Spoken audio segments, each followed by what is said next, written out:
አርሰናል 1 በርንሌ 0 ከዚህ ጨዋታ የተማርናቸውን 5 ነገሮች ላንሳላችሁ ማለት አንደኛ ሚኬል አርቴታ በጣም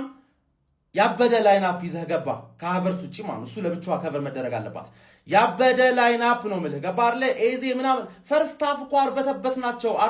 ናቸው ቻንስ ክሬት ለማድረግ አርቴታ አንድ ለባዶ ለማሸነፍ አለ ፈርስት ሃፍ 3 ለማግባት ነበር ገባ እድሉም ተፈጥሮ ነበር ግን አልተጠቀምንበት የአርቴታ ድርቅና ደግሞ የሚደብረኝ ነገር ማለት ነው አንድ ለባዶ እየመራን እርክት ነው የሚያደርገው አስጠብቆ መውጣት በክሊንሺት መውጣት ምናምን ለዛ ነው ኮኛም ደጋፊም ጠላትም በቃ ምን እንቃጠለው ማለት ከዛ በተረፈ ደግሞ ካይ ሃቨርትዝ ብቻ ነው ስተት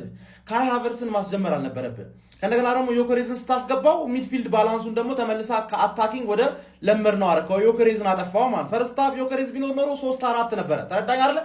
ሶስተኛ ማለት ካይ ሃቨርትዝ ተችላለ ግን አትችልም ነው ማለት ገባ ምክንያቱም ብዙ ድል አበላሸ ኮርና ግን ተመለሰ አራተኛው እሷ ናት በኮርና ማግባታችን እንዴት አባቱን የሚያረካው ኮርና ናፍቆን ነበረ ነሻጣ ያለው ኮርና ማለት 2-3 አለማግባታችን ብቻ ነው ቅር ያለኝ አምስተኛ ደግሞ ማን ነው ዲፌንስ ዊንዝ ዩ ታይትልስ አያ አንድ ጎል ብታገባም እስካልገባበት ድረስ በቂ ነው ከበቂም በላይ ነው ትጨነቃለህ እንጂ ከበቂም በላይ ነው ማለት አባቴ ይሄንን ነገር ፒኤስጂ ላይም ኮንፊደንስ አለን እናግባብህ እንጂ ማን ነው አፈርድሜ በልተማን ነው የምታገባው እሱም ከተሳካለ አይሳካልም ነው ማለት ተረዳኝ የበለጠ ድል ሰጠናል እንደ በርንሌ አትዋግመብንም ነው ማለት ገባላ ሐኪሚና ኑኖ ሜንዴዝ እዛ ባለሽበት ማርቲኔሊ ወይኔ ዋከር አባሮ ገፈተረ እንጂ አንተ ራስህ እኮ ጨርሰው ነበር ጌሙን ተጨላለ